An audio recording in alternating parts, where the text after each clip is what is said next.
प्रश्नावली 8.3 का पहले का जो दूसरा प्रश्न है, पहले का बी, देखो रुपया दिया है 18,000 पर 2.5 वर्ष के लिए 10% वार्षिक दर से वार्षिक रूप से संयोजित करने पर कुल राशि और चक्रवृद्धि ब्याज हमें निकालना है।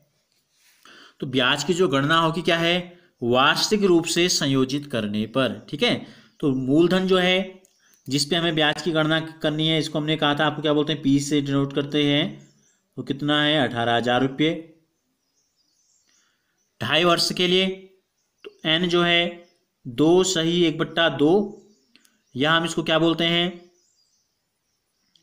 ऐसे ही रहने देंगे। ठीक है, 2.5 वर्ष रहने देते हैं। और दर जो है 10% है वार्षिक। तो देखो क्या करते हैं, हमें निकालना है चक्रवृद्धि ब्याज और कुल राशि। कुल राशि यानी कि जो मिश्र धन का जो सूत्र होता है, ए बराबर पी 1/r/100 की घात n। तो जब इस सूत्र में देखो पी भी रखेंगे, आर भी रखेंगे, एन भी रखेंगे, तो एन का जो मान है ये देखो क्या है, मिश्रित भिन्न है। ठीक है, तो मिश्रित भिन्न में क्या है, 2 पूरा है और आधा साल फिर है। तो इसमें क्या करते हैं, केवल 2 साल के लिए गणना करते हैं पहले। ठीक है, और फिर आधे साल के लिए जो है चक्रवृद्धि क्या है, साधारण ब्याज की गणना की जाती है। तो हम निकालेंगे, यहाँ लिखते हैं ए बराबर पी का मान रख देते हैं 18,000, 1 आर का मान कितना है, 10% है, बट्टे 100 की घात एन के स्थान पर हम क्या रखेंगे, 2 वर्ष। तो हम यहाँ लिख भी सकते हैं, प्रथम 2 वर्ष का मिश्र धन निकालेंगे हम पहले। क्या निकालें हम, पहले 2 साल का मिश्र धन हम निकाल लें। तो देखो क्या हो गया, 18,000 की जगह पर 18,000 रख देंगे। 1/10/100, तो 1 0 से 1 0 कट सकता है, तो क्या बच जाएगा अंदर, 1/1/10 बच गया। और बाहर से घात कितनी है, 2 हो गई। फिर लिखेंगे बराबर 18,000 तो ऐसे ही रहेगा, 1/1/10। तो 1 का मतलब क्या है, देखो 1 का मतलब है 10/10। हम सीधे भी 10/10 लिख सकते हैं। जैसे कोई भी संख्या है, जैसे एक ही को है, 1 को हम क्या लिख सकते हैं, देखो 1/1 भी लिख सकते हैं, 2/2 भी लिख सकते हैं, 3/3 भी लिख सकते हैं, 4/4 भी लिख सकते हैं, 5/5 भी लिख सकते हैं। यानी कि अंश और हर में दोनों में सेम चीज़ आएगी। अब हमें लाना क्या है, देखो दूसरे के हर में 10 है, तो हम 1 को भी 10/10 लिख सकते हैं। ठीक है, एक तरीका तो सीधे जोड़ दो भिन्न का जोड़, नहीं तो सीधे आप ऐसे भी लिख सकते हैं, आसान हो जाएगा आपके लिए। अब दोनों के हर समान हो गए, तो 10 अंश जुड़ जाएंगे, कितना आ गया, 10 और 1 11, 11/10 हो गया। तो ये हो गया 18,000, कोष्टक में आ गया 11/10 की घात 2 बराबर 18,000 घात 2 का मतलब है इसको 2 बार गुणा कर देना है। 11/10 को 2 बार गुणा कर देना है। देखो ये 11/10 गुणा 11/10 हो गया। 2 0 हैं इकाई में लास्ट में, यहाँ भी 2 0 कट गए, क्या बच गया, 11 गुणा 11 और 180।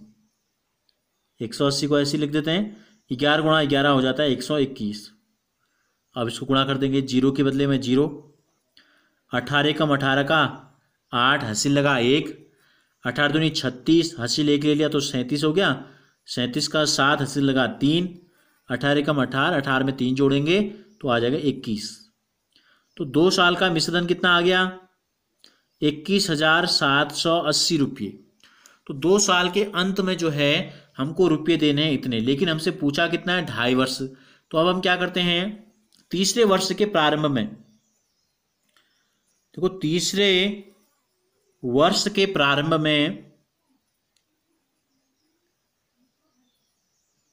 जो मूलधन है, यानी कि जिस पे हमें ब्याज की गणना आप करनी है, देखो चूंकि मैंने आपको कल बताया था चक्रवृद्धि ब्याज जो होता है वो ब्याज पे भी, यानी कि टोटल अमाउंट जो है, देखो इसमें क्या है, प्रिंसिपल भी है, मूलधन भी है और ब्याज भी है। मूलधन कितना था, 18,000 मूलधन था हमारे पास, 18 के बाद 3,000, ठीक है, 780 रुपये ब्याज है। तो इस पूरे पे गणना करेंगे, मूलधन पे भी और ब्याज पे भी। तो इस पूरे पे ब्याज की गणना होनी, तो इसको हमने क्या मान लिया, तीसरे साल के स्टार्टिंग में ये हो जाता है आपका मूलधन। समय कितना है, अब कितना समय बचा है हमारे पास, देखो 2 वर्ष तो हमने ले लिया, अब बचा 1/2 वर्ष, यानी कि आधा वर्ष बचा। कितना बचा, आधा साल हमारे पास बचा है, तो हम इसको लिख लेंगे 1/2 वर्ष। दर वही है, 10% वार्षिक है। ठीक हो गया। तो अब क्या करेंगे, आधे साल के लिए अब हमको चूंकि सीधे सीधे क्या निकालना है, केवल 6 महीने बचे हैं, तो हम निकालेंगे साधारण ब्याज। क्या निकालेंगे, साधारण ब्याज। क्या होता है साधारण ब्याज का सूत्र, मूलधन गुणा दर गुणा समय बट्टे 100। ये तो कितना हो जाएगा, मूलधन कितना है 21,780, दर कितनी है 10%, समय कितना है 1/2, बट्टे में क्या है 100। देखो 2 जीरो लास्ट में यहाँ भी है, 2 जीरो लास्ट में यहाँ भी है, बचा नीचे 2 से काट देते हैं इसको, इकाई में 8 है, 2 एकम 2, 2 एकम 2, एक में भाग नहीं आता 0, 17 हो गया, 2 अट्ठे 16, एक बच गया, एक के बगल में 8 उतरेगा 18, 2 9 18, इतना एकम इतना कितना आ गया 1089, इतना रुपया आ गया। हमसे क्या पूछा था, कुल राशि। तो देखो इसलिए कुल राशि जो हुई अब जो हमें लौटानी होगी 21,780 तो 2 साल के अंत में थे, और 6 महीने का जो हमको देना है 1,089 रुपये देना है। जोड़ देते हैं, 0 में 9 जोड़ेंगे 9, दहाई में 8 और 8 16 का 86 लगा 1, 7 और 1 8, 1 और 1 2 और 2, कितने रुपये हो गए कुल राशि 22,869 रुपये। तो चक्रवृद्धि ब्याज कितना हो गया, कंपाउंड इंटरेस्ट जो है क्या होता है, टोटल ए में से पी को घटा देते हैं। कुल राशि जो हमने लौटाई कितनी थी 22,869 रुपये, और जो हमने ली थी उधार पी वो था आपका 18,000 रुपये। तो कितना रुपया पड़ा ये इंटरेस्ट जो है, देखो लास्ट में 3 जीरो है, लास्ट के 3 पूरे उतार दो, 8 6 9, 22 में से 18 घटाएंगे तो आ जाएगा 4। तो 4,869 रुपये जो हैं ये केवल और केवल हमको ब्याज के रूप में चुकाने पड़े। कब, जब हमने गणना की थी चक्रवृद्धि ब्याज की।